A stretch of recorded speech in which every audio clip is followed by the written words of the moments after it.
Ouais, j'ai l'impression même, ouais, une nouvelle personne et surtout, même pas forcément sur le terrain, même en dehors, j'ai Ouais, c'est l'impression ça.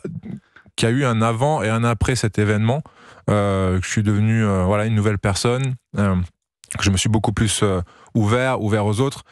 Cet épisode m'a permis aussi de commencer à j'ai commencé à travailler sur moi, sur mon histoire, sur mes émotions, comprendre mes émotions, Mmh. comprendre mes blessures physiques, ma relation à mes parents, à mon papa, pour qui voilà, qui était lié, qui était décédé en 2011, mais j'ai fait ma carrière en grande partie enfin pour lui, Ouais. pour Bah rechercher oui. son amour. Donc j'ai commencé à revisiter plein de choses comme ça et comprendre pas mal de choses aussi sur mon histoire, sur mes émotions comme j'en parlais, sur mon mental, sur les objectifs que je m'étais fixés. Donc ça a été assez fou. Ça m'a ouvert un champ de.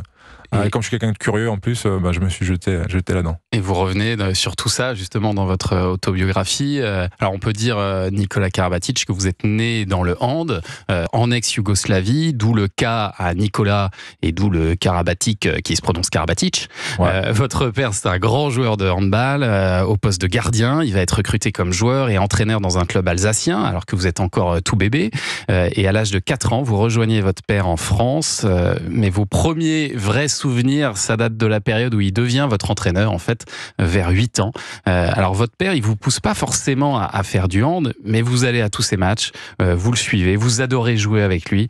Et surtout, vous écrivez « Je n'ai plus qu'une seule idée en tête, une mission qui ne me quittera jamais, qu'il m'aime ». En fait, on a l'impression que vous l'avez rejoint dans sa passion du hand pour qu'il vous aime. Oui, donc comme vous l'avez dit, moi je suis né en 84 en ex-Yougoslavie, à Niš, et lui il jouait là-bas et il est parti jouer en France, faire une expérience à l'étranger, à l'époque du régime communiste de Tito qui l'autorisait, et donc il est parti jouer à Strasbourg, et on l'a rejoint 4 ans après avec ma mère.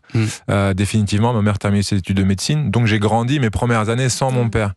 Et Il y avait un manque, ouais, et donc je forcément. pense qu'il y a eu un manque forcément. Et derrière, quand on est descendu vivre, mon frère est né après entre-temps à Strasbourg en 88, on est descendu vivre à côté de Montpellier, à Frontignan, en 92. Et là, à ce moment-là, ça a coïncidé. C'était mon prof de sport à l'école, c'était mon entraîneur dans mon club de hand, et il faisait toutes les catégories jusqu'au senior.